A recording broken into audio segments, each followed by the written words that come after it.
I'm Kristen from Tiny Footsteps Travel, and I'm going to give you an idea of what you can expect from childcare options on the Disney Cruise Line. The footage of this video is taken from the Disney Wish, but they all have similarities. On the Disney Wish, both daycares, It's a Small World and the Oceaneers Club, are conveniently located in the same hallway. It's a Small World for littles from 0 to 3 years old is right on our right over here. And if you continue down the hallway, you'll find the Oceaneers Club for 3 to 12-year-olds.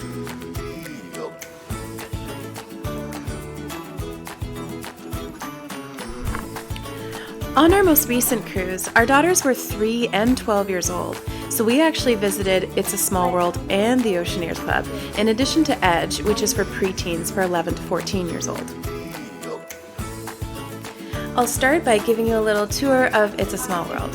First of all, it's much smaller than the Oceaneers Club. Sometimes there could be lineups for both pickup and drop-off, as they have limited staff and lots of clientele.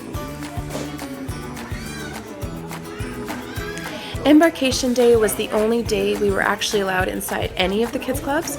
Normally, when you pick up your child, you'll wait in the lobby, but you'll be able to peek at them through the small window in It's a Small World.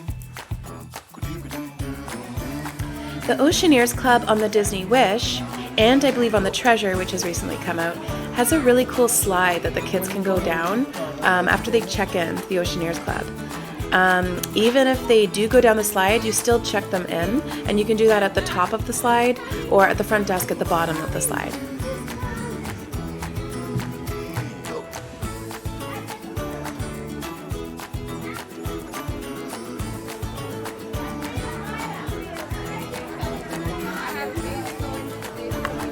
Regardless of which Disney cruise ship you go on, the Oceaneers Club is awesome.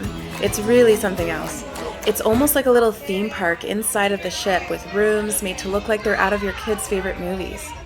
Again, you as a parent won't be able to go into the Oceaneers Club except for on embarkation day when they have their open house. So I highly recommend showing up to get yourself and kids acquainted with the inside, especially on any of the newer ships, as it's very large and quite extensive.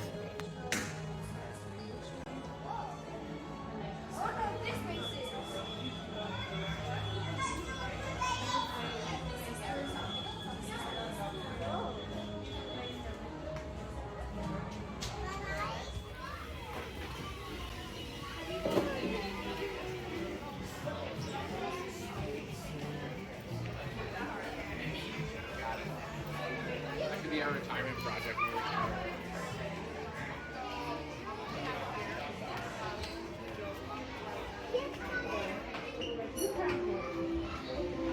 Wow. One interesting thing to know is that there's a room that's a part of the Oceaneers Club, which is attached to It's a Small World. When it's not busy, they open up the It's a Small World doors and allow the toddlers to play in this room, which is nice because I find that It's a Small World is otherwise pretty small.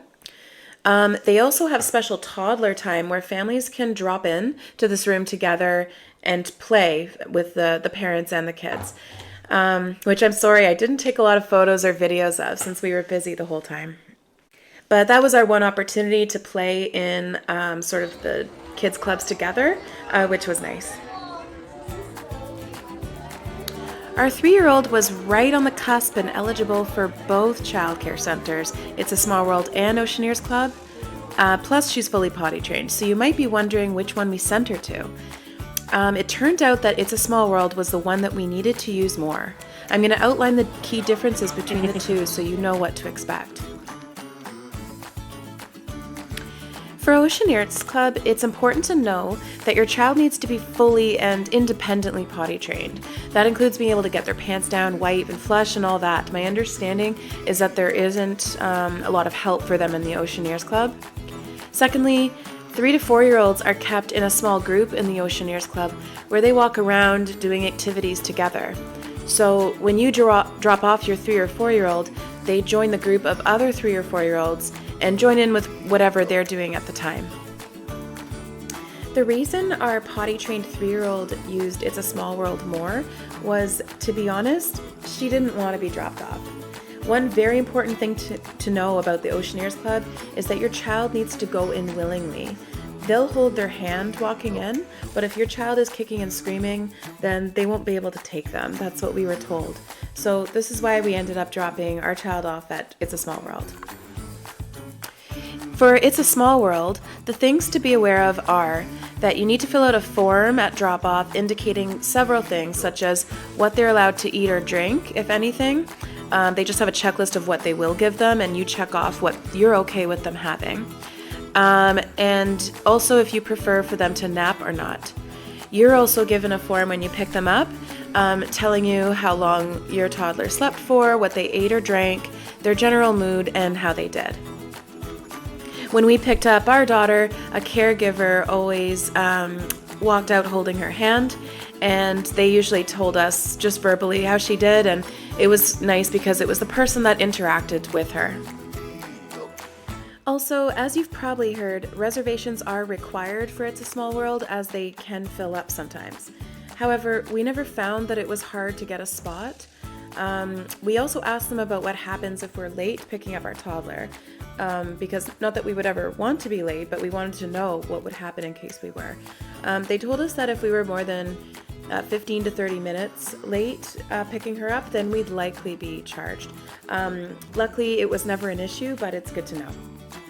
Also, definitely try not to be late because you being late could cut into someone else's booked time because they only have a certain amount of spots for the capacity of the staff. Ultimately, we were happy with both Kids Club options, and we were glad that Disney Cruise Line has these amazing options on board.